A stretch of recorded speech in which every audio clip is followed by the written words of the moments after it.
everyone today. Welcome in. Okay, so a few things I'm going to talk about. Maybe continue a little bit with this phobia stuff or PTSD, traumas, things like that. These are all our root chakras, okay? So I'm finding I haven't been able to move to my sacral chakra because I am really doing some digging in my root chakra, and I'm finding that there's still areas of trauma or of that have turned into triggers for me. Triggers, okay? We're thinking about things that trigger emotions. Why? Other than happiness, okay? Any negative emotion that is not happiness, we want to dig down deep into that, okay? Anything that is fear-provoked or, you get butterflies, like you don't know why, and it doesn't feel good, okay? Figure out where that thought or that fear is coming from, okay? So I know I talked about my personal phobia, copiaphobia, and if you don't know what that is, go ahead and look at one of my other videos somewhere in here. I talk about it. I'm at a playground, okay? So that's a hint to find that video. So another thing I want to talk about, though, is that if we have experienced things like traumatic experiences, even if they're planned experiences, anything that you're not aware of, something that you're surprised of, something that causes you fear or stress or anxiety, anything, okay? When I was a teacher, any moments when you're teaching, there's so many moments that if something traumatic happens to a child, like I had a girl that fainted in the middle of a test, like I caught her head right by me as I walked by. She completely passed out. That could be traumatic to some people. Another thing that happened is, so as a teacher, we were required to do a active shooter training during one of our breaks or something like that, or on one of our teacher off days. So we were required to do it.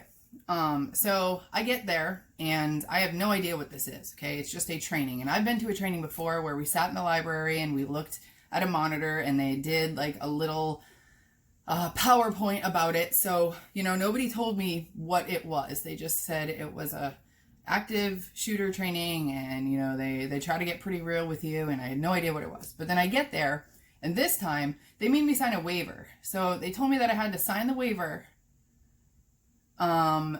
if in order to do the training. I'm like, what the heck? Now I feel stuck, to be honest with you, because I had to do the training. I was required to do the training, for one, and now I have to sign a piece of paper in order to do it. So, first of all. Anyway, so I get into this training, and we go into a classroom, and it's a huge classroom, and people are talking, and, the police officers are over here, and they're talking about the program, and then out of the blue, you start to hear gunshots, and you hear screaming, and there's kids banging on doors and screaming for, their life, okay? Of course, these kids are acting, but it's out of nowhere, okay? It just scares the living shit out of you. You are in class, and out of nowhere, just kids screaming. Now, I'm very sure that this is a real life type of situation, for one. But let me just go a little further. Okay, so we're in the classroom, so nothing is really going on in front of us, but we hear it, okay? And we see some kids banging on doors with a little window in the door, so you don't see much. So here I am thinking that it's over, and we go out into the hallway, and we're standing in the hallway, and then they reenact it again, except live while we are there. So kids come around the corner, they're screaming, people are pointing fake guns at other kids, and they're shooting them, and kids are falling to the ground and shooting themselves, and that's really what was happening. And so if that wasn't bad enough, we went back into the classroom, okay, and they start talking again, and they do a different scenario where the doors are open, and this time kids are coming, there's gunshots, screaming. Someone actually bangs on the back door behind us, pretending to be a kid, but they're actually the shooter. And there's kids crawling on their hands with begging for people to help them, just begging, screaming at the top of their lungs, begging for us to help them. And this is a simulation. So what are we supposed to do? Are we really supposed to get up and help them? It was so confusing because It was so lifelike, okay?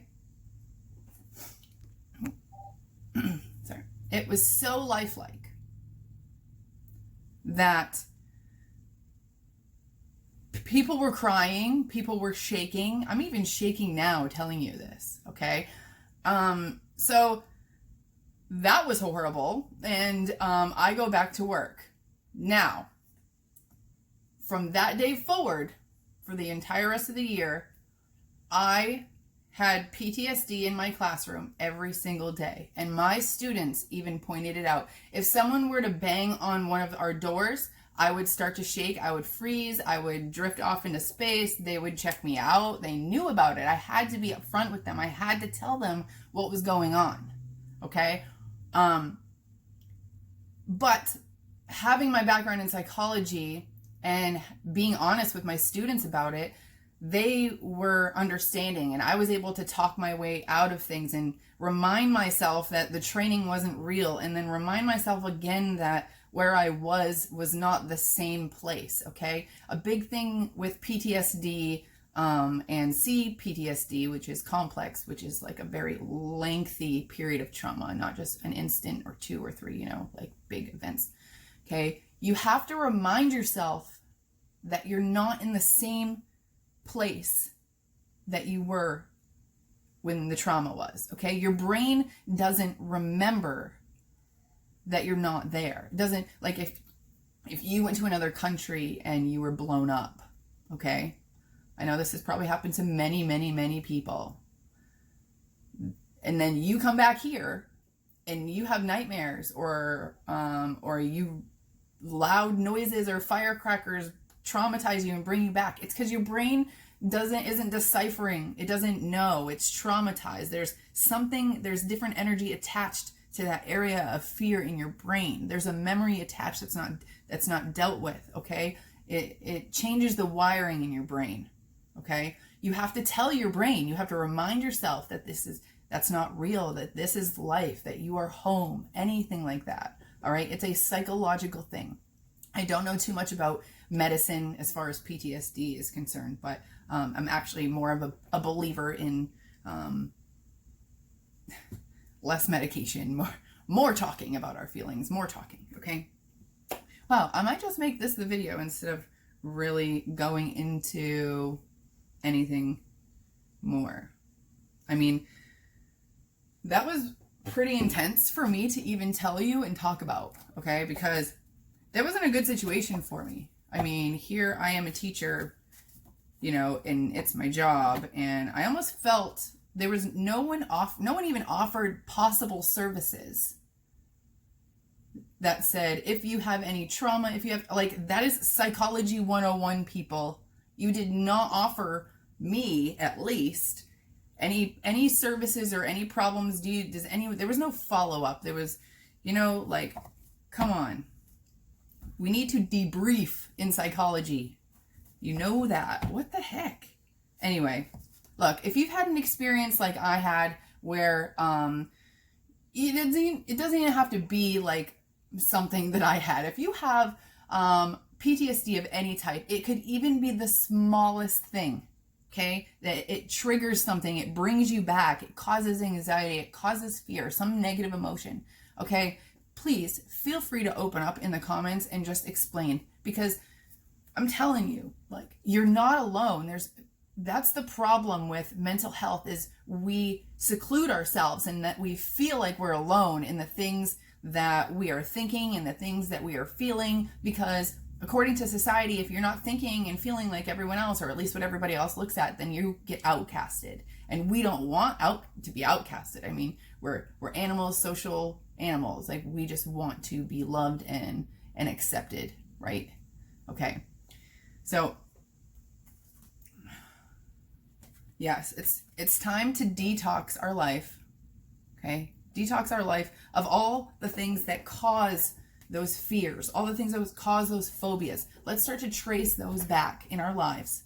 See where you are, okay? I go through cycles of this. When I was teaching, I went through a first cycle where I got over it. I mean, I'm obviously not in the same situation or setting where I can hear the banging on the doors or the screaming in the hallways and stuff like that.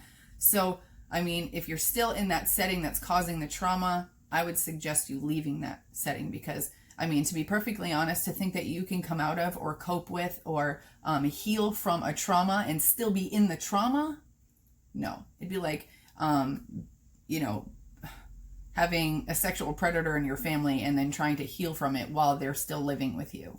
Like, like, no, it doesn't work that way. Okay. I mean, that'd be a hell of a road, right? All right. I am going to recall some dreams. Okay. You maybe have some dreams. You might even dream about your PTSD. Okay, events in PTSD, like, why am I dreaming about? Why am I dreaming about this? Why am I waking up in a cold sweat? What was I thinking of? Okay, even events like work events. If all of a sudden work got really stressful and hard for you and you had no time to think of anything at all, you can have, that's a stressful post-traumatic stress. Okay, if you are stressed out about an issue or something that is occurring in the past, that is post-traumatic stress disorder. Okay, it doesn't have to be a huge event like I had. It doesn't have to be a huge event like having something explode in front of you. It can be small, all right? But the best thing that we can do for ourselves is figure out what it is, admit it to ourselves, and then we can start to work on it, okay? There's nothing wrong with it, okay? No one's perfect. See, I might be teaching you guys a lot of skills, but I'm working through them too, all right? Thank you so much for listening to today's video. Have a wonderful day.